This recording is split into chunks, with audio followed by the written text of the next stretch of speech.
5분 뚝딱 철학의 김필영입니다. 철학의 한 분야로 물리학의 철학이라는 것이 있습니다. 현대 물리학에 대한 해석을 다루는 철학인데요. 주로 다루는 것이 상대성 이론과 관련된 시간과 공간에 대한 철학과 양자역학에 대한 철학입니다.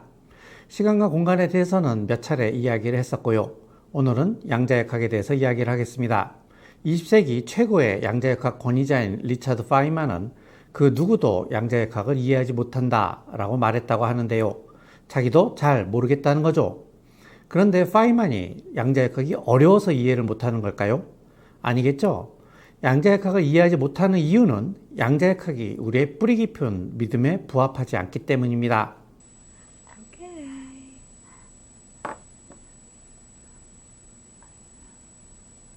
엄마가 손으로 얼굴을 가리면 아기는 엄마가 존재하지 않는다고 생각을 해요.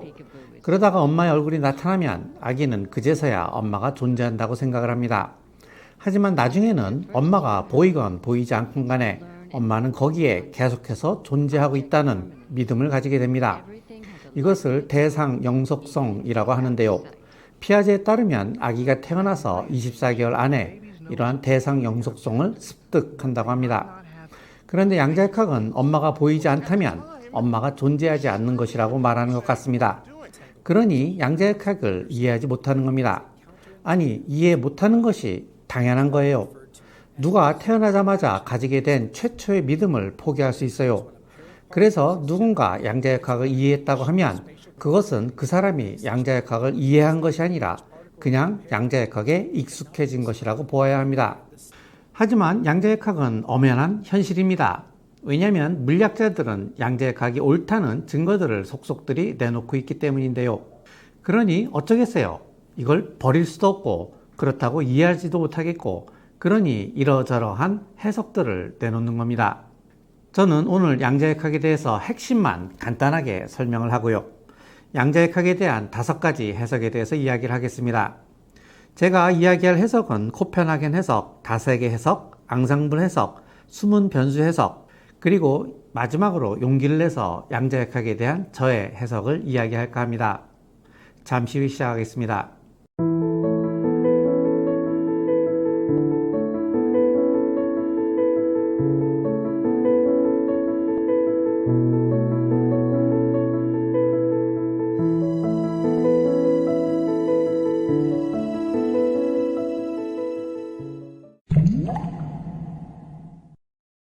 양자역학에 대해서 수식 하나 안 쓰고 3분 안에 짧게 한번 설명을 해보죠.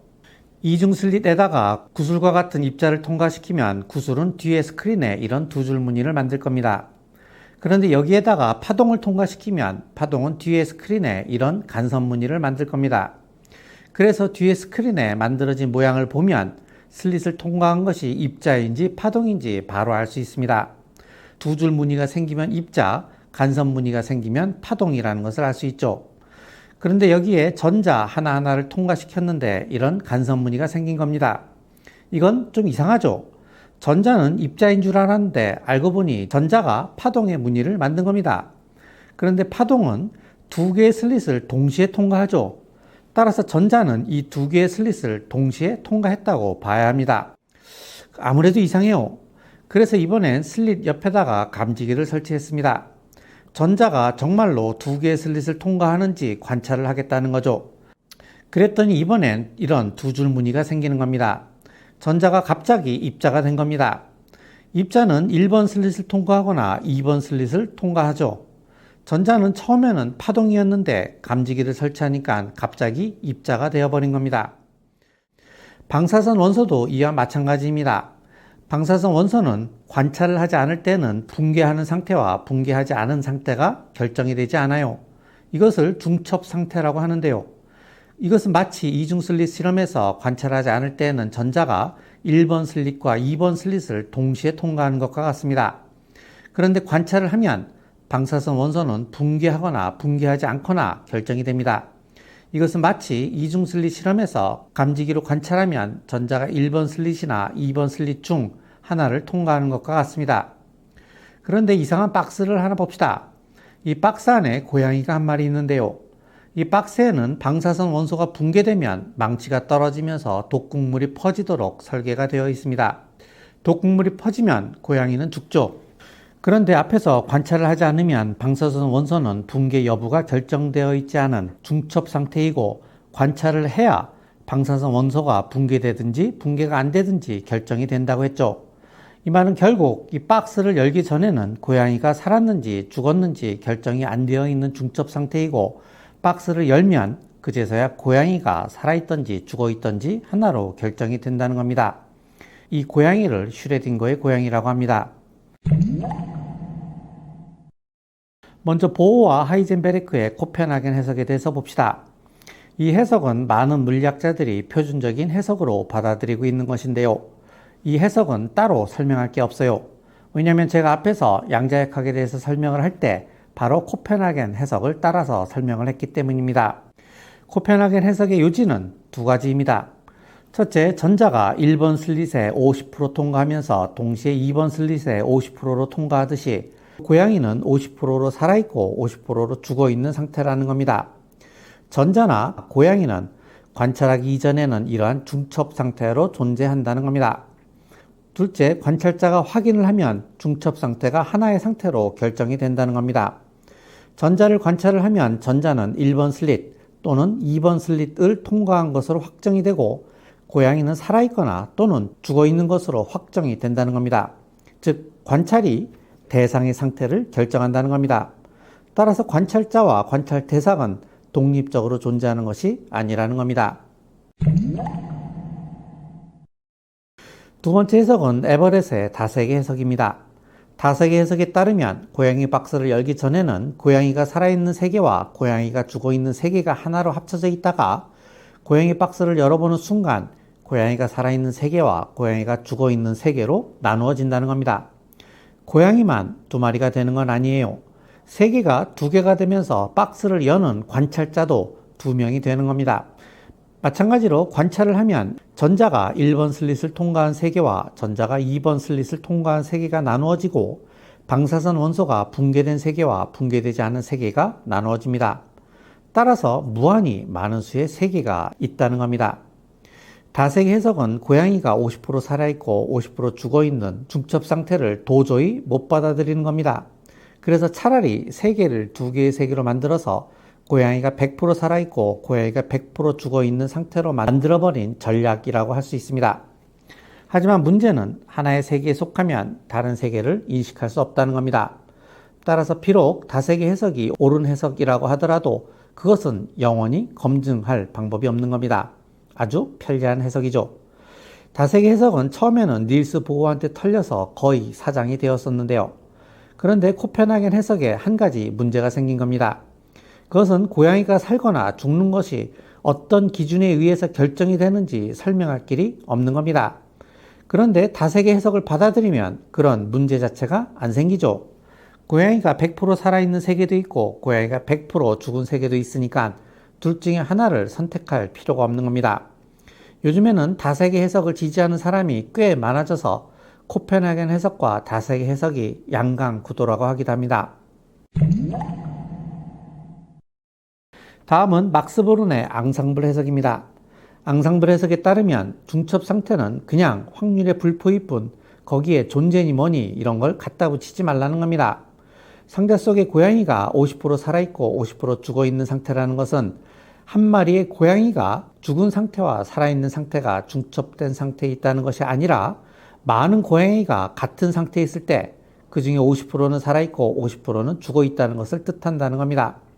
예를 들어 슈레딩거의 고양이 박스가 100개가 있을 때 100마리 중에 50마리는 살아있고 50마리는 죽어있을 것이라는 겁니다. 중첩 상태니 뭐니 이상한 소리 하지 말고 그냥 통계로만 보자는 아주 미니멀리즘적인 해석이라고 할 수 있습니다. 다음은 아인슈타인의 숨은 변수 해석인데요. 아인슈타인은 코펜하겐 해석에 대해서 아주 격렬하게 반대한 것으로 유명하죠.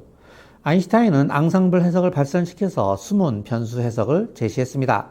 우리가 중첩 상태니 확률이니 뭐 이런 걸로 밖에 설명할 수 없는 이유는 우리가 모르는 변수가 있기 때문이라는 겁니다. 예를 들어 봅시다. 기상청에서 내일 비 올 확률이 50%라고 말했다고 합시다. 비가 오면 오는 거고 안 오면 안 오는 거지 왜 비 올 확률이 50%라고 말하는 걸까요? 그것은 기상청도 잘 모르기 때문이에요. 기상청에서도 알지 못하는 어떤 변수가 있을 수 있기 때문에 비가 온다고도 비가 오지 않는다고도 말을 못하는 겁니다. 즉 확률을 도입한 이유는 날씨 때문이 아니라 기상청의 능력 부족 때문이라는 거죠. 마찬가지로 고양이가 50% 살아있고 50% 죽어있다고 말할 수밖에 없는 이유는 고양이가 중첩 상태에 있기 때문이 아니라 우리가 잘 모르는 변수가 있기 때문이라는 겁니다.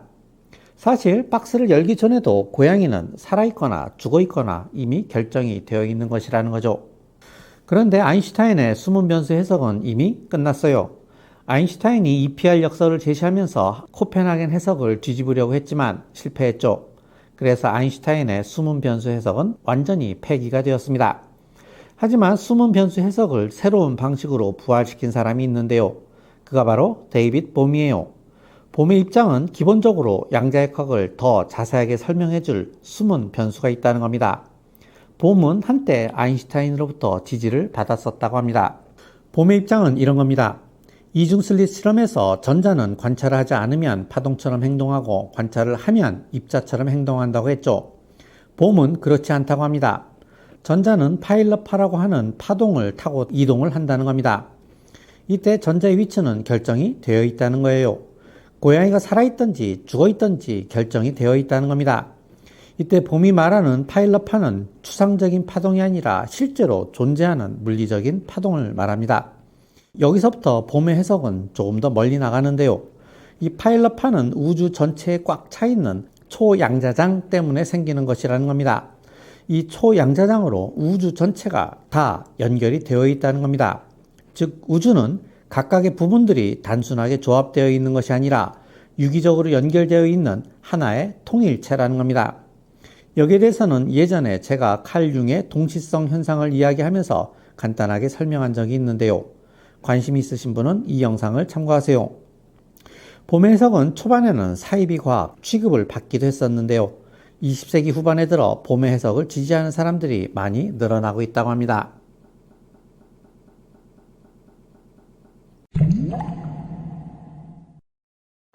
이제 마지막으로 저의 해석입니다.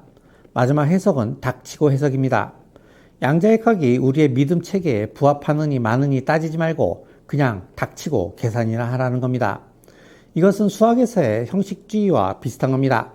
수학에서의 형식주의는 수학은 현실 세계와 무관한 것이니 이것저것 따지지 말고 문제나 풀라는 거였죠. 이거랑 비슷해요. 하지만 닥치고 해석은 수학에서의 형식주의보다는 조금 더 경험적입니다. 왜냐하면 수학은 실험할 수 없지만 양자역학은 실험을 통해서 검증이 가능하기 때문이죠. 하지만 그 실험 결과가 뭘 의미하는데? 라고 물으면 그때는 닥치고 계산이나 해 라고 대답하면 됩니다. 제가 농담처럼 이야기했지만 사실 많은 물리학자들이 이 닥치고 해석을 받아들이고 있는지도 모릅니다. 자, 정리합시다. 오늘은 양자역학에 대한 5가지 해석, 코펜하겐 해석, 다세계 해석, 앙상블 해석, 숨은 변수 해석, 그리고 닥치고 해석을 보았는데요. 닥치고 해석은 그냥 장난입니다. 양자역학에 대한 해석은 이것 말고도 굉장히 많습니다. 고양이가 살아있거나 죽는 것을 확인하는 것을 정보의 습득 과정으로 보자는 양자정보 해석. 어떤 관찰자에게는 고양이가 살아있고 어떤 관찰자에는 고양이가 죽어있다는 관계적 해석. 양자역학을 확률에서의 베이시즘으로 해석하자는 양자 베이시즘적 해석. 양자역학을 인식론적 관점에서 보자는 서울 해석 등 굉장히 많이 있습니다. 이 중에서 코펜하겐 해석은 양자역학의 해석의 주류 해석으로 자리를 잡았습니다. 하지만 물리학계에서는 주류와 다른 목소리를 내는 것을 용납하지 않는 성향이 조금 있죠. 그래서 코펜하겐 해석이 아닌 다른 마이너한 해석을 내놓는 경우 매장을 당할 수가 있습니다. 그래서 아인슈타인조차도 코펜하겐 해석에 반대했다는 이유로 말기에는 거의 뒷방 늙은이 취급을 받았죠. 그리고 다세계 이론을 제시한 에버렛은 커리어에 큰 타격을 입었습니다. 그리고 유럽 입자물리연구에서 일하고 있던 벨은 양자역학을 몰래 연구를 했다고도 합니다. 하지만 마이너한 해석이 언제까지나 마이너한 해석으로 남지는 않아요. 다세계 해석은 꾸준히 지지자들이 늘고 있고 숨은 변수 해석은 거의 끝장이 났었지만 봄이 다시 그것을 부활시켰죠. 양자역학이 등장한 지 이제 100년밖에 지나지 않았습니다. 그러니 열린 마음으로 다른 여러 가지 해석들에 대해서 가능성을 주어보는 것도 괜찮을 것 같습니다. 그런데 아무리 봐도 코펜하겐 해석이든 다세계 해석이든 보메 해석이든 이거 받아들이기 쉽지 않죠. 그런데 한번 생각을 달리 해봅시다. 저는 맨 처음에 대상 영속성에 대해서 이야기를 먼저 했는데요. 아기는 자신이 볼 때나 보지 않을 때나 그 대상이 있는 그대로의 모습으로 거기에 존재한다는 믿음을 가지게 된다고 이야기를 했습니다. 그런데 그건 말 그대로 믿음이죠. 그 대상이 내가 보지 않으면 다르게 존재하거나 존재하지 않게 될 수도 있는 거잖아요. 그건 알 수 없죠. 우리가 관찰하지 않으면 그 대상이 어떻게 존재하는지 우리는 알 수 없어요. 관찰되지 않는 것이 어떻게 존재하는지 우리는 영원히 알 수 없습니다. 만약에 우리가 이 점을 파격적으로 받아들인다면 코펜하겐 해석이든 다세계 해석이든 다 받아들일 수 있을 것 같습니다. 대상 영속성을 포기한 세계는 어차피 설명이 불가능한 개기스런 세계이기 때문입니다. 마지막으로 은하수를 여행하는 히치하이커를 위한 안내서에 나오는 문장 하나를 소개하면서 영상을 마칠까 합니다. 이 우주가 무엇을 위해 있고 또 왜 이곳에 있는지를 누군가가 정확히 알아낸다면 그 순간 이 우주는 당장 사라져버리고 그 대신 더욱 기괴하고 더욱 설명이 불가능한 우주로 대체된다고 주장하는 이론이 있다. 그런 일이 이미 이뤄졌다고 주장하는 이론도 있다.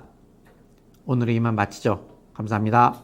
Many millions of years ago, a race of hyper-intelligent, pan-dimensional beings got so fed up with the constant bickering about the meaning of life that they commissioned two of their brightest and best to design and build a stupendous supercomputer to calculate the answer to life, the universe, and everything. Oh, Deep Thought. We want you to tell us the answer. The answer to what? The answer to life, the universe, everything. We'd really like an answer. Something simple. I have to think about that. Return to this place in exactly 7.5 million years.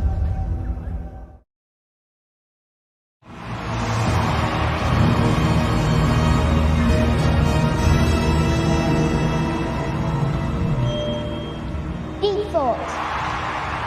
Do you have An answer for you?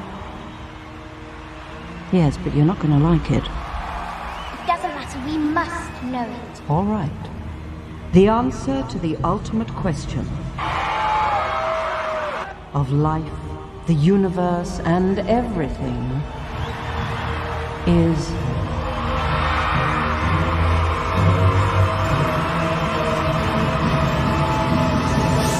42.